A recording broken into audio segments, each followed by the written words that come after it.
Alors pourquoi ce choix de faire un film en prise de vue réelle à ce moment-là? Comme souvent, plusieurs facteurs interviennent dans cette décision. D'abord, la Seconde Guerre mondiale qui a un impact financier considérable sur les studios Disney.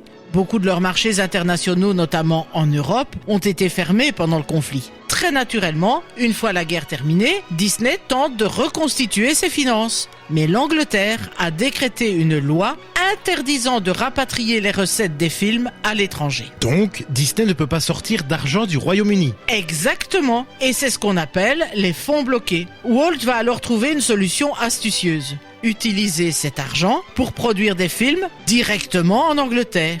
Mais aucun animateur à disposition au Royaume-Uni. C'est ce qu'il décidera à produire des films live. C'est dans ce contexte que L'île au trésor sera tournée entièrement au Royaume-Uni avec une équipe britannique. L'île au trésor sera le premier du genre, mais il y en aura 3 autres, Robin des Bois et ses joyeux compagnons, La Rose et l'épée et Échec au roi. 3 films qui tomberont dans l'oubli, seule L'île au trésor résistera. Et l'aventure des live-action se poursuivra ensuite aux États-Unis avec des films d'aventure tels que 20 milieux sous les mers ou Les Robinsons des mers du Sud. Alors l'histoire du film n'est pas un récit original, elle est basée sur une adaptation du roman de Robert Louis Stevenson, c'est bien ça? Tout à fait, c'est un grand classique de la littérature d'aventure qui naît d'une idée de Stevenson d'une carte secrète comme base d'une histoire de trésor caché afin d'amuser son beau-fils de 12 ans Lloyd Osborne. De 1881 à 1882, le roman est d'abord publié en feuilleton dans le magazine pour enfants Young Folks sous le titre L'île au trésor ou La mutinerie de l'Hispaniola,